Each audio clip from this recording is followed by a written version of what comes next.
सुबह हो गई। सूरज की पहली किरणें धरती को छूने लगी। चिड़िया चहचहाने लगी। किशोरी जी उठी और अपने दिन की शुरुआत की। वह अपनी सहेलियों से मिली। सभी सहेलियां एक जगह इकट्ठा हो गईं। सहेलियां कहानियां सुना रही थीं। हर कोई अपनी अपनी कहानियां साझा कर रही थी।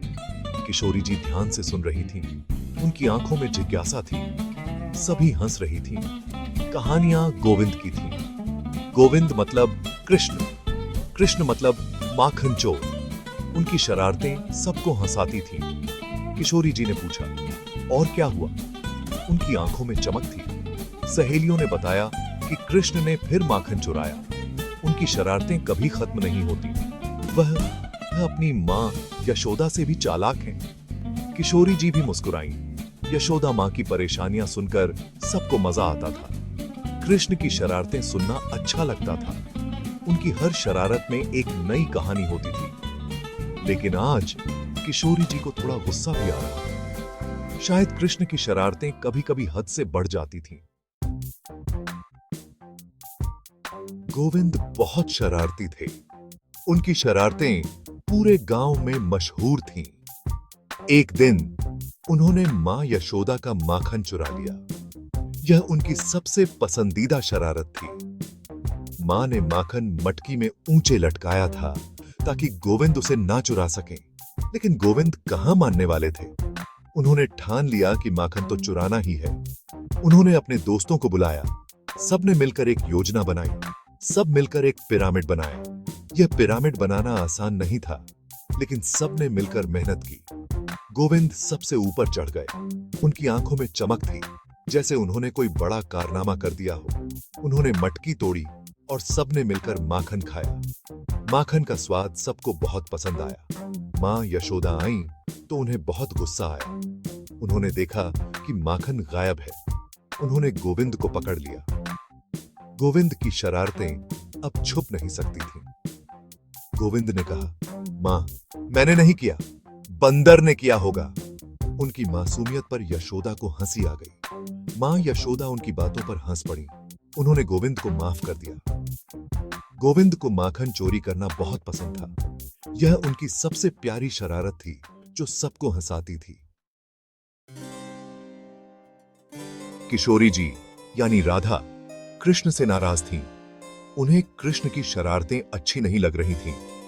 राधा ने सोचा, गोविंद को सबक सिखाना होगा। वह कृष्ण से मिलने नहीं गई। कृष्ण को राधा के बिना बहुत बुरा लग रहा था। वह बार-बार राधा के घर जाते, लेकिन राधा उनसे नहीं मिलती थी। कृष्ण को समझ नहीं आ रहा था कि क्या करें। उन्होंने सोचा, राधा को मनाने का कोई तरीका निकालना होगा। तभी उनके मन में एक तरकीब आई।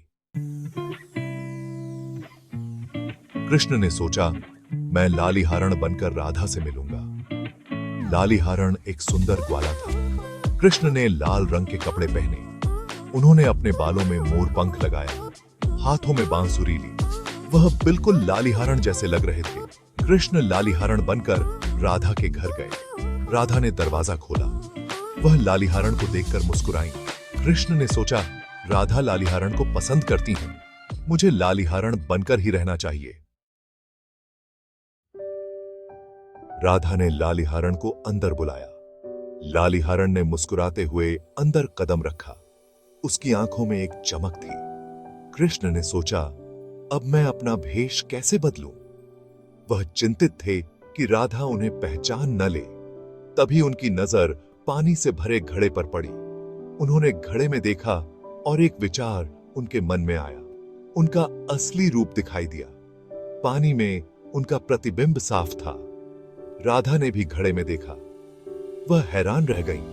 वह समझ गईं कि यह लालीहारण नहीं बल्कि कृष्ण है। उनके चेहरे पर एक हल्की मुस्कान आई। राधा ने कहा, गोविंद, तुम? उनकी आवाज में आश्चर्य और खुशी थी। कृष्ण ने कहा, हां राधे, यह मैं हूं। उन्होंने धीरे से मुस्कुराते हुए कहा, तुम्हें मनाने के लिए मुझे यह सब करना पड़ा। कृष्ण ने अपनी योजना का खुलासा किया। राधा उनकी बातें सुनकर शर्मा गई। उनके गाल लाल हो गए। उन्होंने कहा, गोविंद, मुझे तुम्हारी शरारतें पसंद नहीं। लेकिन उनकी आंखों में प्यार झलक रहा था। कृष्ण ने कहा, राधे, मैं तुमसे बहुत प्यार करता हूं। उनकी आवाज में सच्चाई थी। तुम्हारे बिना नहीं रह सकता। तुम्हारे बिना मेरी दुनिया अधूरी है। राधा कृष्ण की बातें सुनकर पिघल गई। उन्होंने कृष्ण को माफ कर दिया। कृष्ण बहुत खुश हुए। उन्होंने राधा को गले लगा लिया। दोनों का प्यार और गहरा हो गया। उनका प्यार अमर हो गया। यह कहानी हमें सिखाती है कि प्यार में क्षमा बहुत जरूरी है। प्यार और क्षमा से ही रिश्ते मजबूत होते हैं।